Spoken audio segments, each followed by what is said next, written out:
قرآن مجید میں ہے ان اللہ لا یستحی من الحق، کہ اللہ تعالیٰ حق بات بیان کرنے سے حیا نہیں کرتے۔ حدیث میں بھی بعض ایسے مسائل کو اللہ کے رسول نے بیان کیا ہے صلی اللہ علیہ وسلم نے جو بظاہر حیا کے خلاف ہیں، مگر اس لیے بیان کیا کہ اگر آپ صلی اللہ علیہ وسلم بیان نہ کرتے تو لوگ ان بے شرمی کے کاموں میں مبتلا ہو جاتے۔ اسی وجہ سے میں بھی یہ ہمت کر رہا ہوں کہ ایک اور ایسا گناہ جس میں لوگ مبتلا ہیں اور وہ ہے حیا کے خلاف، مگر ہے بہرحال شریعت کا مسئلہ اور لوگ اس میں گناہ میں مبتلا بھی ہیں، اس لیے بتانا ضروری ہے۔ وہ یہ ہے کہ لوگ شادی کے بعد بھی آج کی نوجوان نسل زوجہ سے، بیوی سے غیر فطری طریقے سے ہم بستری کرتے ہیں۔ انٹرنیٹ پہ بیہودہ فلمیں دیکھتے ہیں تو جو چیز انگریزوں کی دیکھ رہے ہیں کہ ان کے کلچر آہستہ آہستہ میڈیا کے ذریعے ہمارے معاشرے میں بھی آ رہا ہے۔ اللہ کے رسول صلی اللہ علیہ وسلم نے لعنت فرمائی ہے، ایک روایت میں ہے کہ اللہ اس کی طرف دیکھے گا نہیں کہ جو اپنی زوجہ سے پچھلے راستے سے ہم بستری کرے گا۔ یہ بیماری بھی، یہ گندگی بھی لوگوں میں پھیلتی جا رہی ہے، خاص طور پہ جن کو لڑکوں سے بدفعلی کی عادت پڑ جائے تو وہ زوجہ سے فطری راستے سے ہم بستری نہیں کرتے۔ اللہ نے فرمایا کہ نساؤکم حرث لکم، یہ تمہاری زوجات ہیں، بیویاں ہیں، یہ نسل بڑھانے کے لیے ہیں۔ تو اسی راستے میں انسان اپنی خواہش کو پوری کر سکتا ہے جس راستے سے نسل بڑھتی ہے، اس کے علاوہ کسی اور راستے سے اپنی خواہش کو پورا کرنا یہ حرام ہے، گناہ کبیرہ ہے، گندگی ہے۔ ہمارے پاس کیسز آتے ہیں، ایک پاک دامن لڑکی کی شادی ہوتی ہے، لڑکا بھی بظاہر بڑا نیک، لیکن کیا ہے، لڑکا چونکہ ٹھرکی ہوتا ہے، شہوت کا درندہ ہوتا ہے، تو وہ یہ نہیں دیکھتا کہ میں اپنی بری خواہش مٹانے کے لیے میں اپنی زوجہ کو غیر فطری طریقے پر مجبور کیسے کر سکتا ہوں، تو مجبور کرتا ہے پھر اپنی بیوی کو۔ اس میں جو عورتیں زیادہ پاک دامن نہیں ہو، نیک نہ ہو، یا ان کو یہ ڈر ہو کہ طلاق ہو گئی تو ہم کہاں جائیں گے، وہ پھر اپنے شوہر کے ساتھ اسی غیر فطری طریقے پر آمادہ ہو جاتی ہیں،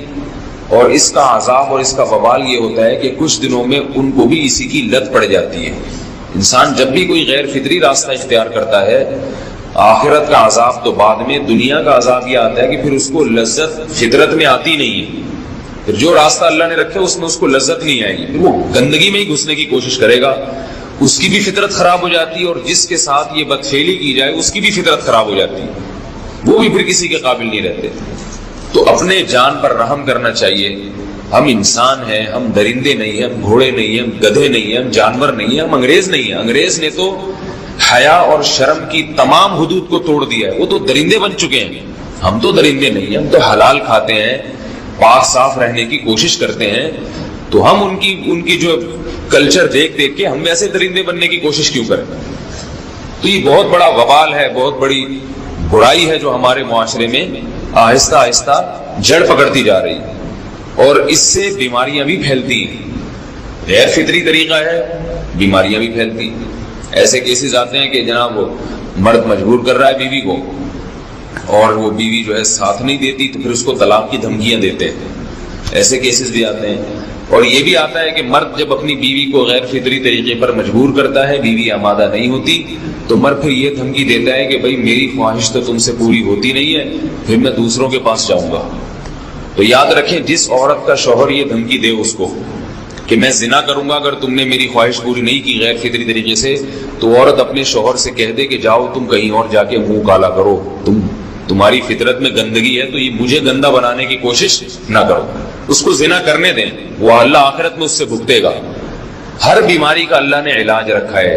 اللہ کے رسول صلی اللہ علیہ وسلم نے فرمایا، صحیح بخاری کی حدیث، ما انزل اللہ من داء الا انزل له دواء،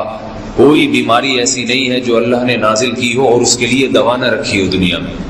تو اگر کسی کو ایسی لت پڑ گئی ہے غیر فطری کام کی تو اس کو چاہیے کہ وہ اپنا علاج کرائے، ڈاکٹر سے بھی رابطہ کرے،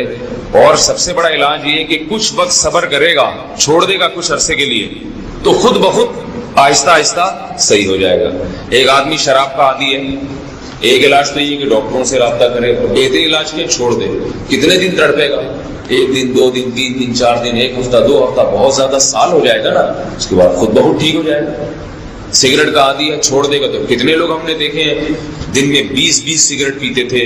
چھوڑنے پر آئے تو بالکل ایک دم چھوڑ دی انہوں نے، آہستہ آہستہ کر کے چھوڑ دی، لیکن تکلیف ہوئی مگر عادی ہو گئے۔ تو اب کسی کو یہ لت پڑ گئی ہے غلط کام کی، برائی کی، تو اس کا بہترین علاج یہ ہے کہ وہ اپنے آپ کو بدلنے کی کوشش کرے، ماحول بدلے، اور کچھ وقت صبر کرے گا تو اللہ اس سے یہ عادت چھڑا دے۔ نہیں کی، صبر نہیں کیا اس نے، پھر اسی گندگی میں موت واقع ہوگی، پھر آخرت کا عذاب بہت سخت، نسلیں برباد ہو جاتی ہیں اس عمل سے انسان کی۔ تو بات حیا کے خلاف ہے، مگر یہ کہ ایک بزرگ تھے وہ بات فرما